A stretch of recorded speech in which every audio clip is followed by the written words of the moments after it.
Lorsque vous parlez de vos angoisses à des gens, il y a toujours quelqu'un pour vous dire « affronte tes peurs ». Oui, comme si c'était un jeu d'enfant. Comme si on pouvait juste enfiler un costume de super-héros et se lancer dans la bataille. Imaginez un peu le tableau, vous sur l'autoroute, en route pour un marathon Paris-Bordeaux, ou bien encore au milieu du tourbillon du supermarché, en pleine foule, un samedi après-midi. Mieux encore, enfermé dans l'ascenseur de la tour Montparnasse, ou pour les amateurs de sensations fortes, plongé dans le gouffre du Pas d'Irak.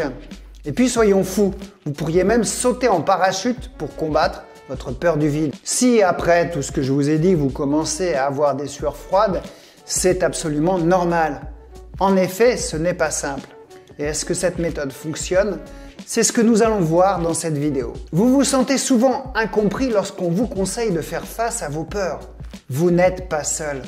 Et dites-moi dans les commentaires si on vous a déjà dit cela et comment vous l'avez vécu. Cette idée est largement répandue, non seulement chez les non-initiés qui ne comprennent pas la réalité des crises d'angoisse, mais aussi parfois chez certains professionnels de santé. Selon eux, il suffirait de faire le grand saut une bonne fois pour toutes et tout disparaîtrait comme par magie. Cette approche peut fonctionner pour une poignée de personnes, mais la plupart du temps, c'est un échec garanti. Mais ne vous inquiétez pas, je suis là pour vous aider à arrêter ce combat inutile. Laissez-moi partager avec vous une petite histoire qui m'est arrivée quand je vivais en Alsace. J'étais parti avec mes collègues à Europa Park, dans un parc d'attractions que certains d'entre vous connaissent peut-être. À cette époque, je n'étais pas vraiment fan des hauteurs, mais cela ne m'empêchait pas de monter dans une grande roue comme je l'avais fait à Paris. Ce jour-là, nous avons décidé d'essayer un grand 8 nommé Silver Star. Vous connaissez peut-être si vous habitez dans l'est de la France. Pour vous donner une idée, imaginez une ascension vertigineuse de 73 mètres, une descente tout aussi impressionnante de 67 mètres et une vitesse maximum de 127 km/h. Rien que d'y penser, ça vous donne des frissons, non? Je n'avais pas vraiment d'appréhension, je pensais ça va être fun. Sauf que ça a été tout sauf fun. Imaginez-vous dans un train qui vous précipite à 127 km/h dans le vide avec un angle de 68 degrés. C'est comme si vous alliez vous écraser en ligne droite dans le décor, mais au dernier moment, le train amorce un grand virage et s'arrête. Ouf, me suis-je, je suis toujours en vie quand je suis sorti du manège. Mais j'étais traumatisé, même si je ne m'en suis rendu compte que plus tard. Après cette expérience, j'ai remarqué que j'avais du mal à prendre les virages sur les autoroutes et les sorties d'autoroute. Mes mains devenaient moites, je sentais une chaleur envahir tout mon corps. C'était gérable, je ralentissais un peu et ça allait mieux. Mais le vrai problème, c'est que ma peur des hauteurs s'était intensifiée. Je n'osais même plus monter sur mon propre toit et monter dans une grande roue était devenu inenvisageable. En fait, le Silver Star avait exacerbé ma peur. Par la suite, j'ai réussi à atténuer cette peur en m'exposant progressivement aux hauteurs. Mais vous voyez, cette histoire illustre parfaitement pourquoi confronter brutalement ses peurs peut être contre-productif. Si on n'est pas suffisamment préparé, l'exposition à la peur peut augmenter notre anxiété et provoquer un effet rebond, dans lequel la peur va se trouver renforcée.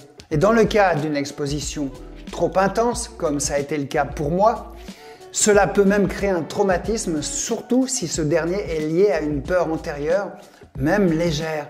J'espère que cela met en lumière pour vous l'importance d'approcher ces peurs avec précaution et progressivité. En thérapie comportementale, la bienveillance est de mise. On ne se bat pas contre son cerveau ou ses peurs. C'est un peu comme si vous étiez un dompteur dans un cirque face à un tigre. Le combat est perdu d'avance. Il va vous falloir ruser. Donner à manger au tigre, faire claquer votre fouet pour faire peur au tigre et sans le toucher. Sinon, il pourrait vous attaquer. Prenons l'exemple de la perte de poids. Vous décidez de manger beaucoup moins pour maigrir le plus rapidement possible. Au début, vous allez perdre beaucoup. Vous êtes heureux, mais cette joie va être éphémère. Le corps voit ce que vous faites comme une famine. Il économise de l'énergie, vous brûlez moins de calories. Votre corps change aussi au niveau hormonal Il va produire plus de gréline, une hormone qui stimule l'appétit. À l'inverse, il produit moins de leptine qui signale la satiété, c'est-à-dire le fait de ne plus avoir faim. Votre cerveau vous poussera alors vers les sucreries et les aliments gras. Vous reprenez rapidement du poids et c'est l'effet yo-yo. Une étude publiée dans l'American Journal of Clinical Nutrition le confirme. 80% des gens reprennent leur poids perdu face à un régime trop drastique et reprennent leur poids perdu, mais voire plus dans les 2 ans. Il est donc inutile de lutter contre son cerveau. L'astuce est de maigrir progressivement. Si vous êtes confronté au problème, vous voulez maigrir, réduisez lentement vos apports alimentaires. Et le cerveau ne s'en apercevra même pas. Il faut être malin et rusé avec lui. Et il en est de même pour la peur. Vous avez peur des hauteurs? Eh bien, commencez à monter sur le 3e barreau de votre échelle. Faites-le chaque jour jusqu'à temps que la peur diminue. Ensuite, passez au 4e barreau et ainsi de suite. Et vous n'êtes plus dans le combat, mais dans la progression. Il faut cependant pratiquer ce que l'on appelle l'acceptation. C'est un concept clé de l'ACT, ou thérapie d'acceptation et d'engagement. Le principe est simple, acceptez votre anxiété et toutes les sensations physiques qu'elle entraîne. N'essayez pas de les supprimer ou de les contrôler. Restez avec elles. Cela peut paraître totalement contre-intuitif. Pourtant, plus on observe une émotion, une sensation, et plus on la ressent sans combattre, et plus elle s'atténue. Cela peut être difficile à accepter. Surtout si on vous a toujours dit « n'aie pas peur depuis que vous étiez enfant, n'y pense pas, chasse la pensée ».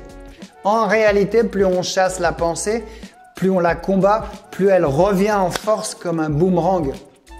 Vivez comme vous le souhaitez. Même si vous ressentez de l'angoisse, elle va finir toujours par passer. Rassurez-vous en vous disant « ne t'inquiète pas, c'est là pour le moment ». Mais ça va passer. Benoît, âgé de 32 ans, un de mes patients, souffrait d'agoraphobie depuis plusieurs années. Cela avait commencé par une peur de se retrouver dans les espaces ouverts, puis cela avait évolué progressivement jusqu'à ce qu'il ait peur de quitter sa maison. Il avait essayé diverses formes de thérapie, mais rien ne semblait fonctionner. C'est alors qu'il a découvert la thérapie d'acceptation et d'engagement. La première étape dans laquelle j'ai aidé Benoît, c'est à travailler sur la diffusion cognitive. Alors c'est quoi ce terme barbare? Ça impliquait tout simplement de se rendre compte que ses pensées n'étaient uniquement que des pensées et non la réalité. Il a appris à se dire « j'ai la pensée que je vais paniquer si je sors » plutôt que « je vais paniquer si je sors ». Cela a créé une certaine distance entre lui et ses pensées, lui permettant de ne pas se laisser emporter par elles. La deuxième étape de la thérapie pour Benoît a été d'accepter ses sentiments d'anxiété et de peur plutôt que de lutter contre eux. Plutôt que de voir ses sentiments comme des ennemis à combattre, il a appris à les voir comme des réactions naturelles de son corps face à certaines situations. Et cela a aidé Benoît à ne plus se sentir en guerre contre lui-même, ce qui a réduit son niveau général d'anxiété. Benoît a également travaillé sur ses valeurs, c'est-à-dire ce qui est vraiment important pour lui dans sa vie. Il a réalisé qu'il tenait à passer du temps à l'extérieur, à explorer de nouveaux endroits, de nouveaux pays, à passer du temps avec sa famille et ses amis. Et cela lui a donné la motivation pour commencer à s'exposer tranquillement à sa peur. Au début, cela signifiait simplement de sortir de sa maison pendant quelques minutes chaque jour. Il a ressenti certes de l'anxiété en faisant cela, mais il a appris à accepter cette anxiété plutôt que de la laisser le contrôler. Et avec le temps, il a pu augmenter progressivement le temps qu'il passait à l'extérieur et il a pu explorer de nouveaux endroits. Après 3 mois de thérapie, Benoît a réussi à surmonter son agoraphobie. Alors, oui, il ressentait encore de l'anxiété, mais il avait appris à accepter cette anxiété, à ne pas la laisser l'empêcher de vivre la vie qu'il voulait. Et pour Benoît, la thérapie a été une véritable bouée de sauvetage, lui permettant de reprendre le contrôle de sa vie. Attention, l'acceptation a ses limites. Elle n'est pas une baguette magique. Ce n'est pas la solution ultra rapide. Et elle nécessite un peu de temps et de pratique, et souvent l'aide d'un thérapeute. Allons droit au but. Vous êtes ici parce que vous cherchez des réponses, des outils pour combattre l'anxiété, non? Voulez-vous reprendre le contrôle de votre vie? Si oui, et si je vous disais que vous pouvez commencer dès maintenant? Je vous propose 3 ressources totalement gratuites. Mon livre numérique, un guide complet pour comprendre et gérer votre anxiété. Il est rempli de conseils pratiques, il est votre premier pas vers une vie moins stressante. Deuxièmement, ma formation en vidéo pour calmer les crises d'angoisse. Et cette vidéo vous enseigne des techniques pour gérer et réduire les crises. Vous pouvez vous commencer dès maintenant à appliquer ces techniques. Et troisièmement, un appel gratuit de 45 minutes avec moi. En effet, un soutien personnalisé est essentiel dans la gestion de l'anxiété. C'est pourquoi je vous propose cet appel gratuit pour discuter de vos défis spécifiques et élaborer un plan d'action vraiment adapté à vos besoins. Les liens sont dans la description sous la vidéo. L'anxiété n'a pas à contrôler votre vie. Il est temps de reprendre le contrôle. Agissez dès maintenant.